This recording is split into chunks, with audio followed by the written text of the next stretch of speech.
Hi, my name is David Dean, and welcome to this edition of Growth Talks. Today, our focus is on community transformation. I have as my special guest today a good friend of mine by the name of Dr. Alan Platt. Dr. Platt has written the book City Changers, and he's led community transformation movements all over the world. So, Alan, we're just so glad to have you here today. Could you briefly describe your personal journey into community transformation? David, a joy to be with you and to address everybody listening. I was a pastor of a church in Pretoria, South Africa, and had the privilege of taking over a church that had lots of promise in the nation. And in a very short space of time, we saw the miraculous. And so I was extremely excited about church and celebrating church until about 2 years into that journey, as I was reflecting on the growth and the momentum and everything that was busy happening.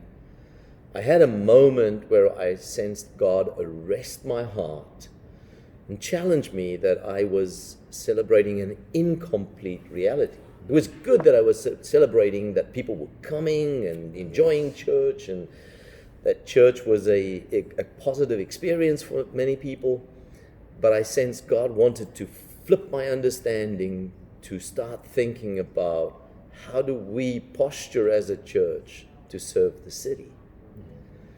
And of course, at that stage, I did not really understand.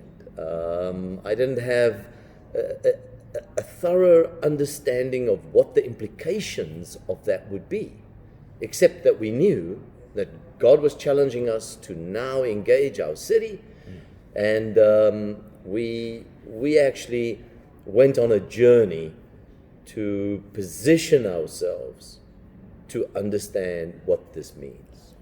Wow. And you have been sharing with us this week about all that journey looks like. And I know you began by talking about the fact that you prayed for 2 years before you actually got into activities. And 3 of those things that you prayed for, one was for understanding, one was for wisdom, and one was for strategy. My question for many of us that are just trying to understand how to get involved in community transformation, the question is, how did God help you in the area of understanding? How did you feel that you came to understand your city? Well, we recognized from the very beginning that we needed to learn, and we are still learning. Sure. Because we didn't want to engage our city from a triumphalist position where we now think we're going to take over our city. Very and true. Very we true. wanted to go in taking kingdom life into every dimension of our city. But because we felt that we did not understand this fully, we really went into a season, and every time as a leadership we got together, we prayed and said, Lord, give us understanding and wisdom and strategy.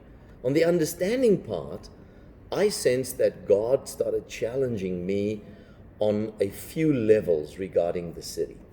The first was to move what we called from concern to compassion.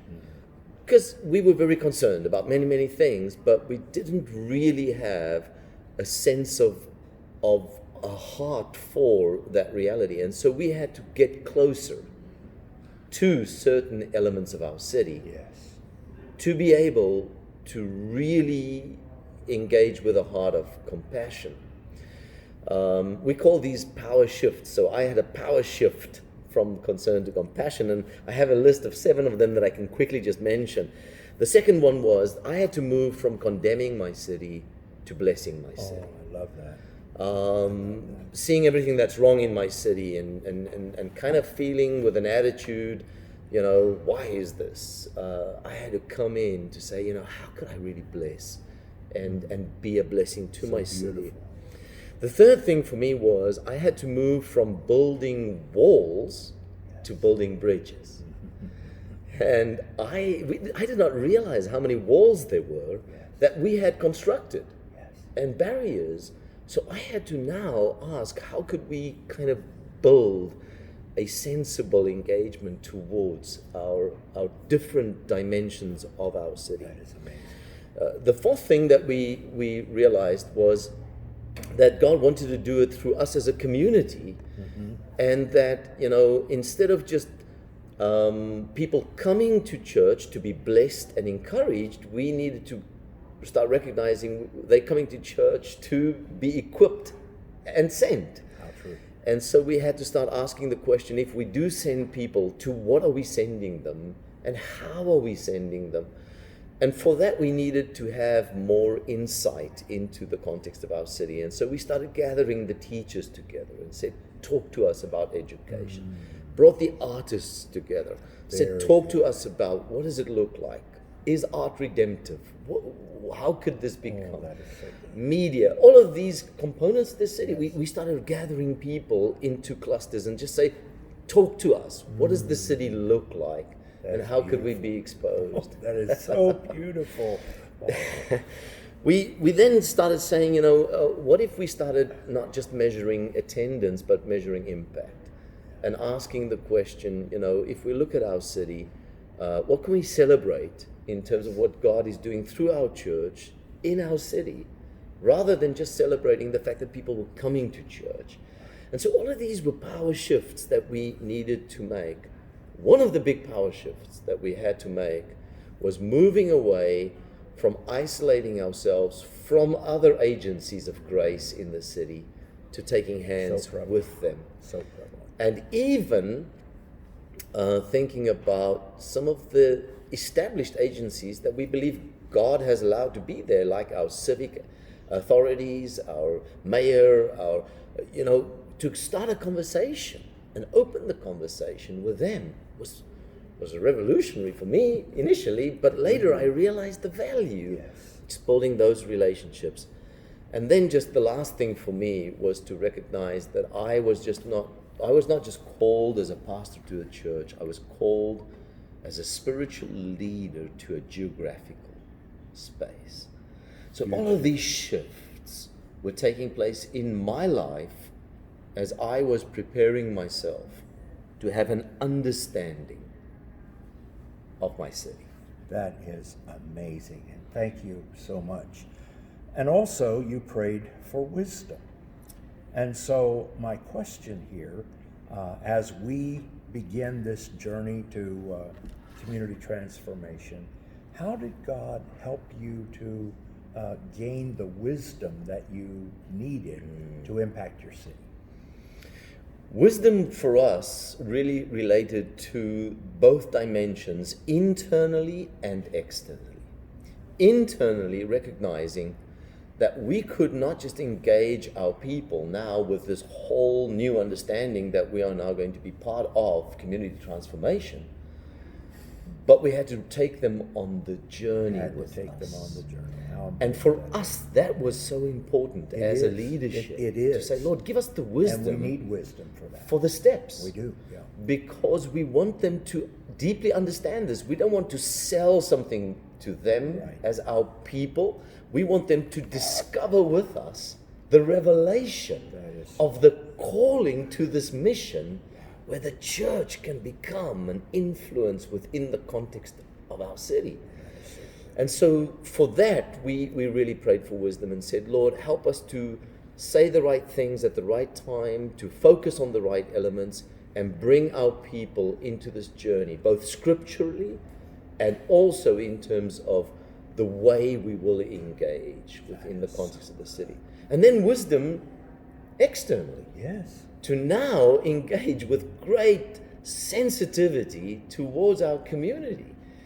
Because we were afraid that we would show up as Christians with great arrogance and an attitude that would not be conducive for us to be able to be accepted as a role player to be recognized within the context of our city, that we really want to play a role. Like a partner. A partner to the city. Right, yes. And so we recognize that there will be times where the city would not understand us because of just the way we believe and what we value.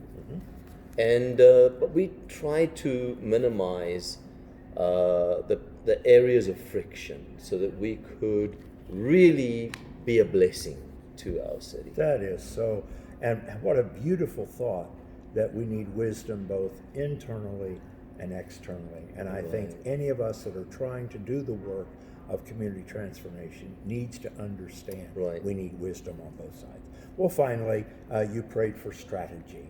And how did God bring you to an understanding of how to proceed? Because for many of us, we will buy into the concept, yes, this is right, this is good, I want to do this. And even we begin to pray for understanding and even for wisdom, but to actually say, these steps are next. And I suppose many who are listening today, that will be a great problem for them. And so what advice would you give, and how did God answer your prayer as it related to strategy? Well, the fascinating thing is when we started praying for strategy, at that time, strategy was still a bad word. Oh, okay. Within the context of the church. Okay. Thinking, so are we just going to do this, as a plan, as a program, as a whatever? And that's not what we meant by that. What we meant by strategy is, Lord, help us in our understanding and in the wisdom to kind of put this onto some kind of a framework where we could actually know whether we are doing well or not. And we must have a strategy. We were challenged with Jesus breaking the group of 5,000 into groups of 50s and 100s, being very specific before he was about to do the miracle. And that kind of challenged us and said, what does our preparation look like in terms of this journey? And for us, we kind of framed it within 3 dimensions of engagement. We said, well, we want to have a strategy around the church and our functioning. So what needs to change within the context of what we do? And what do we need to add? What needs to be aligned if we really want to see a mobilized community into church? The second thing for us was give us a strategy to really empower our people. How do we empower individuals who spend the most of their time in the context of our city? And how do we connect Sunday's faith to Monday's life? So good. And so we wanted a strategy for that, and we created something of a discipleship framework for that. And then we realized, well, we're not going to be able to do this alone. How do we play well in the bigger sandbox? Big sandbox, that's right. How do we really become someone that takes hands and builds kind of strategic alliances with other kingdom agencies, churches, people of influence within our city to be able to see significant change take place in the city? And so those were the areas that we kind of put our energy into when we spoke about strategy. I think that as we talk about these 3 things, understanding, wisdom, and strategy, this helps many of our churches as they're trying to understand how do we move forward, how do we take our first steps. And so, Alan, I want to thank you so much for coming to Chillicothe, Ohio. Thank you so much for being willing to appear on Growth Ministries Unlimited Growth Talks, and we appreciate you so very much. Thank you, David. Appreciate you, appreciate your heart and your fathering engagement, and I trust something that I shared was helpful. God bless you.